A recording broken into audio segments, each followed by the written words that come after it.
विष्णुं शशिवर्णं चतुर्भुजं प्रसन्नवदनं ध्यायेत् सर्वविघ्नोपशान्तये।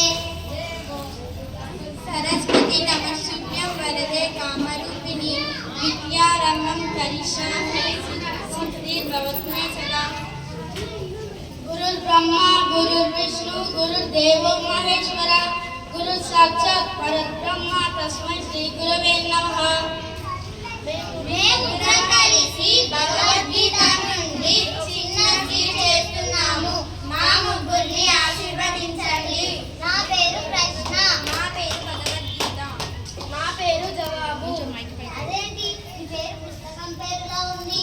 అది పుస్తకం పేరు కాదు, అది ఒక దైవ గ్రంథం పేరు. ఆ పేరు నీకెందుకు పెట్టారు? ఎందుకంటే భగవద్గీత అనే నా శరీరంలో ఉంది కాబట్టి. నీ శరీరం భగవద్గీతనా? అవును, నా శరీరమే కాదు, మానవ శరీరాలన్నీ నడిచేవి భగవద్గీతలోనే. అయితే పంచపాండవులు ఎవరు? పంచపాండవులు మన పంచేంద్రియాలు. అయితే అంటే నింగి, నేల, నీరు, నిప్పు, గాలి. అయితే పంచపాండవులు ద్రౌపది మాత ఎవరు?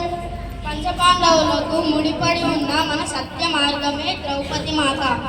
అయితే కౌరవులు ఎవరు? మనలోని కోరికే కౌరవులు. అయితే కురుక్షేత్రం ఏమిటి? మనలోని మనస్సే కురుక్షేత్రం.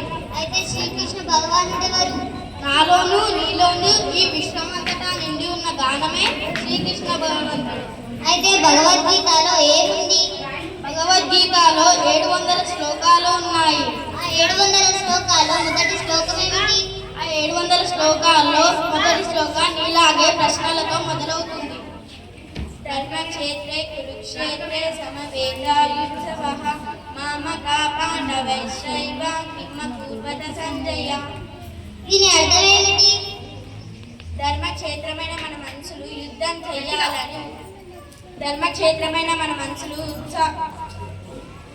చేయాలని ఉత్సాహంతో సమావేశమైనాయి.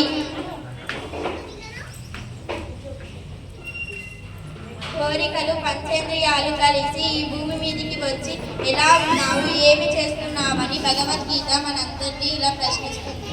అవునా? భగవద్గీత తెరవంగానే అలా ప్రశ్నిస్తుందా? ఈ జవాబు ఏమిటి?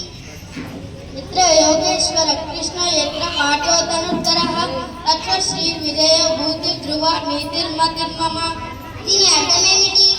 ఎక్కడ జ్ఞానం నిండి ఉంటుందో, ఎక్కడ ఆ జ్ఞానం మీద గురువు చెప్పిన శిశువు వింట నడుస్తాడు, అక్కడ విజయం ఉంటుంది. నీతి నియమాలతో వర్తిల్లుతాడు. భగవద్గీత ఇలా బోధిస్తుంది. మనమంతా భగవద్గీత స్వరూపులం. మనమంతా నడిచే భగవద్గీతల. జై శ్రీకృష్ణ. జై శ్రీకృష్ణ. జై శ్రీకృష్ణ. One more time. జై శ్రీకృష్ణ. జై శ్రీకృష్ణ. జై శ్రీకృష్ణ.